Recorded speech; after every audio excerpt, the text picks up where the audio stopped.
Friends, ಅನ್ನಂ ಪರಬ್ರಹ್ಮ ಸ್ವರೂಪಂ ಅಂತ ನಾವು ರಾತ್ರಿ ಉಳಿದ ಅನ್ನವನ್ನು ವೇಸ್ಟ್ ಮಾಡ್ತೀವಿ. ವೇಸ್ಟ್ ಮಾಡೋ ಬದಲು ಇವತ್ತು ಅನ್ನದ ಕಡುಬು ಹೇಗೆ ಮಾಡೋಣ ಅಂತ ತಿಳ್ಕೊಳ್ಳೋಣ. ನಾನಿಲ್ಲಿ ತೊಗೊಂಡಿರೋದು ರಾತ್ರಿ ಉಳಿದಿರೋ ಅನ್ನ, ಮತ್ತು ಅದರ ಜೊತೆಯಲ್ಲಿ ರುಚಿಕರವಾದ ಚಟ್ನಿಯನ್ನು ಸಹ ನಾನು ತೋರಿಸ್ತಾ ಇದ್ದೀನಿ. ಅದಕ್ಕೆ ಬೇಕಾಗಿರುವ ಸಾಮಗ್ರಿಗಳನ್ನು ನೋಡ್ಕೊಂಡ್ಬಿಡಿ. ಒಣಮೆಣಸಿನ್ಕಾಯಿ, ಒಣ ಕೊಬ್ಬರಿ ತುರಿ, ಹುರ್ಗಡ್ಲೆ, ಸ್ವಲ್ಪ ಬೆಳ್ಳುಳ್ಳಿ, ಸ್ವಲ್ಪ ಮೆಂತ್ಯಕಾಳನ್ನು ಸಹಿತ ನಾನು ತೊಗೊಂಡಿದ್ದೀನಿ, ಮತ್ತು ಸ್ವಲ್ಪ ಬೆಲ್ಲ. ಇದಕ್ಕೆ ರುಚಿಗೆ ತಕ್ಕಷ್ಟು ಉಪ್ಪನ್ನು ಹಾಕ್ಕೊಂಡು ಸ್ವಲ್ಪ ನೀರು ಹಾಕ್ಕೊಂಡು ಮಿಕ್ಸಿ ಮಾಡ್ಕೊಳ್ಳೋಣ. ಈಗ ಬನ್ನಿ ಅನ್ನದ ಕಡುಬನ್ನು ಹೇಗೆ ಮಾಡೋದು ಅಂತ ತೋರಿಸ್ಕೊಡ್ತೀನಿ. ಮೊದಲಿಗೆ ಅನ್ನವನ್ನು ಸ್ವಲ್ಪ ಈ ರೀತಿ ಕಲಿಸ್ಕೊಳ್ಳೋಣ.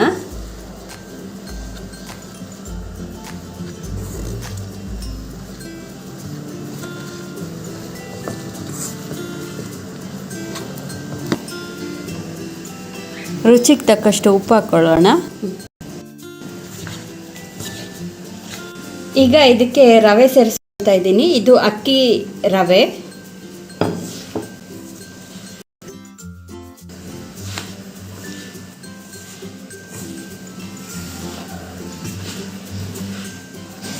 ಇದಕ್ಕೆ ಸ್ವಲ್ಪ ನೀರು ಸೇರಿಸ್ಕೊಂಡು ಚೆನ್ನಾಗಿ ಕಲಿಸ್ಕೊಳ್ಳೋಣ. ಗೋಧಿ ಹಿಟ್ಟಿನ ಅದಕ್ಕೆ ಚಪಾತಿ ಮಾಡ್ಕೊಳ್ತೀವಲ್ಲ, ಆ ಹದಕ್ಕೆ ಕಲಿಸ್ಕೊಂಡ್ರೆ ಸಾಕು. ಈ ಹಿಟ್ಟನ್ನು ಇವಾಗ ಚೆನ್ನಾಗಿ ಕಲಿಸ್ಕೊಂಡಿದ್ದೀನಿ, ನೀವು ನೋಡ್ತಾ ಇರ್ಬೋದು. ಚಪಾತಿ ಹಿಟ್ಟಿನ ಅದಕ್ಕಿದೆ. ಇದಕ್ಕೆ ಸ್ವಲ್ಪ ಕೈಗೆ ನೀರು ಸವರ್ಕೊಂಡು ಒಂದು ಉಂಡೆ ಮಾಡ್ಕೊಳ್ಬೇಕು. ಈ ಥರ ಇದನ್ನು ಬಟ್ಲು ಕಡುಬು ಅಂತಲೂ ನಾವು ಹೇಳ್ತೀವಿ. ಅಕ್ಕಿ ಹಿಟ್ಟಿನಲ್ಲೂ ಸಹಿತ ಮಾಡ್ಕೋಬೋದು. ನಾನು ಅಕ್ಕಿ ತರಿಯಲ್ಲಿ ಮಾಡ್ಕೊಳ್ತಾ ಇದ್ದೀನಿ. ಈ ಥರ ನೋಡಿ, ಈ ಥರ ಬಟ್ಲು ಮಾಡ್ಕೋಬೇಕು. ಇದಕ್ಕೆ ಬೇಕಾದರೆ ನೀವು ತೆಂಗಿನಕಾಯಿ, ಹಸಿಮೆಣಸಿನ್ಕಾಯಿ, ಕರಿಬೇವು, ಕೊತ್ತಂಬರಿ ಎಲ್ಲ ಆ್ಯಡ್ ಮಾಡ್ಕೋಬೋದು. ನನಗೆ ಹೀಗೆ ಪ್ಲೇನಾಗೇ ಇಷ್ಟ.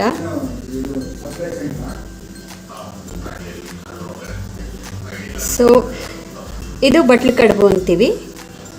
ಇದೇ ಥರ ಎಲ್ಲದನ್ನು ತಯಾರು ಮಾಡ್ಕೊಂಡು ಇಟ್ಕೋಬೇಕು. ಸ್ವಲ್ಪ ನೀರು ಹಾಕ್ಕೋಬೇಕು.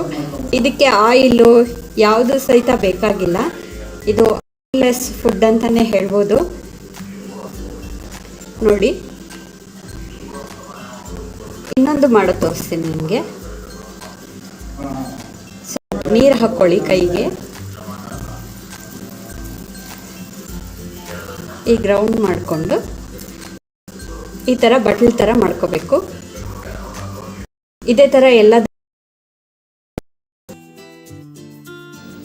ಈಗ ಇದನ್ನೆಲ್ಲ ಇಡ್ಲಿ ಪಾತ್ರೆನಲ್ಲಿಟ್ಟು ಹಬೆನಲ್ಲಿ ಬೇಯಿಸ್ಕೊಳ್ಳೋಣ.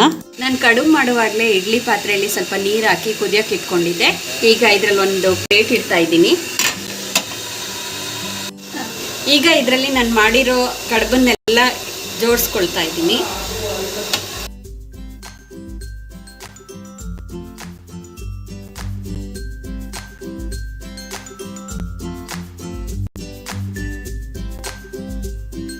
ಇದನ್ನು ಮುಚ್ಚಿ ಒಂದು 15 ನಿಮಿಷ ಹಬೆನಲ್ಲೇ ಬೇಯಿಸ್ಕೊಳ್ಳೋಣ.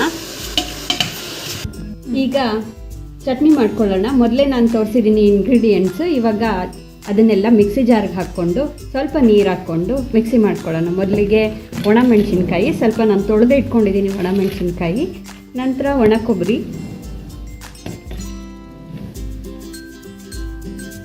ಇದರಲ್ಲಿ ಒಣ ಕೊಬ್ಬರಿ ಕ್ವಾಂಟಿಟಿ ಜಾಸ್ತಿ ಇರಬೇಕು. ಹುರ್ಗಡ್ಲೆ ಸ್ವಲ್ಪ ಇರಬೇಕು. ಸ್ವಲ್ಪ ಹುರ್ಗಡ್ಲೆ, ಇದಕ್ಕೆ ಸ್ವಲ್ಪ ಮೆಂತ್ಯ ಹಾಕ್ತಾ ಇದ್ದೀನಿ. ಒಂದು ನಿಂಬೆ ಹಣ್ಣಿನ ಗಾತ್ರದ ಹುಣಸೆ ಹಣ್ಣನ್ನು ಕೂಡ ಹಾಕ್ತಿದ್ದೀನಿ. ಬೆಳ್ಳುಳ್ಳಿನ ಲಾಸ್ಟಲ್ಲಿ ಹಾಕ್ಕೊಳ್ಳೋಣ. ಸ್ವಲ್ಪ ಬೆಲ್ಲನೂ ಹಾಕ್ಕೊಳ್ತಾ ಇದ್ದೀನಿ. ಇದಕ್ಕೆ ರುಚಿಗೆ ತಕ್ಕಷ್ಟು ಉಪ್ಪು ಹಾಕ್ಕೊಳ್ಳೋಣ. ಇದಕ್ಕೆ ಸ್ವಲ್ಪ ನೀರು ಹಾಕಿ ಮಿಕ್ಸ್ ಮಾಡ್ಕೊಳ್ಳೋಣ. ಸ್ವಲ್ಪನೇ ನೀರು ಹಾಕಬೇಕು, ಜಾಸ್ತಿ ನೀರು ಹಾಕಬಾರ್ದು. ಕಡುಬಿಗೆ ಬೇಕಂದರೆ ನೀವು ಶೇಂಗಾ ಬೀಜದ ಚಟ್ನಿ ಕೂಡ ಮಾಡ್ಕೋಬೋದು, ತುಂಬ ಚೆನ್ನಾಗಿರುತ್ತೆ. ನನಗೆ ಇದೇ ಚಟ್ನಿ ಇಷ್ಟ, ಖಾರದ ಚಟ್ನಿ ಮಾಡ್ಕೊಳ್ತಾ ಇದ್ದೀನಿ. ಈಗ ಚಟ್ನಿ ರೆಡಿ ಆಗಿದೆ. ಇದಕ್ಕೆ ಬೇಕಾದರೆ ಒಗ್ಗರಣೆ ಕೂಡ ಹಾಕ್ಕೋಬೋದು. ನಾನಿಲ್ಲಿ ತೋರಿಸ್ತಾ ಇರೋವಂಥ ರೆಸಿಪಿ ಅಕ್ಕಿ ಕಡುಬು ಆಗಿರೋದ್ರಿಂದ ಆಯಿಲ್ ನಾನು ಉಪಯೋಗಿಸ್ತಾ ಇಲ್ಲ. ಇದನ್ನು ಬೇಕಂದರೆ ಬಿಸಿ ಬಿಸಿ ಅನ್ನಕ್ಕೆ ತುಪ್ಪ ಹಾಕೊಂಡು ಸಹಿತ ತಿನ್ಬೋದು. ತುಂಬ ಚೆನ್ನಾಗಿರುತ್ತೆ ಚಟ್ನಿ. ಒಂದ್ಸರಿ ಟ್ರೈ ಮಾಡಿ. ಇದು ನೋಡಿ, ಮಧ್ಯಮ ಉರಿನಲ್ಲಿ ಬೇಯಿಸ್ಕೊಳ್ತಾ ಇದ್ದೀನಿ ನಾನು. 15 ನಿಮಿಷ ಬೇಯಿಸ್ಕೋಬೇಕು. ಈಗ ಆಗಿದೆ. ಇದು ಆಫ್ ಮಾಡ್ಕೊಳ್ಳೋಣ ಸ್ಟವ್ನ. ಈಗ ನಾನು ಇಡ್ಲಿ ಪಾತ್ರೆನ ಓಪನ್ ಮಾಡಿ ತೋರಿಸ್ತೀನಿ.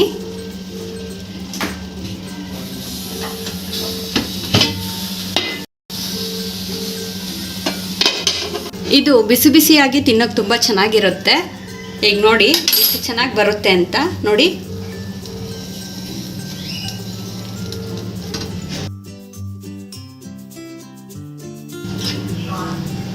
ಸ್ಪೂನಲ್ಲಿ ಕೂಡ ತಗೋಬೋದು ನೀವು.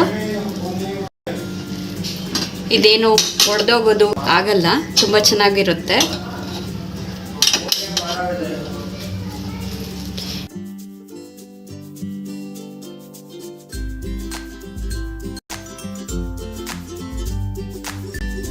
ಈಗ ಈ ಬಿಸಿ ಬಿಸಿ ಕಡುಬಿಗೆ ಚಟ್ನಿ ಹಾಕ್ಕೊಂಡು ಸ್ವಲ್ಪ ತುಪ್ಪ ಹಾಕ್ಕೊಂಡು ತಿಂದರೆ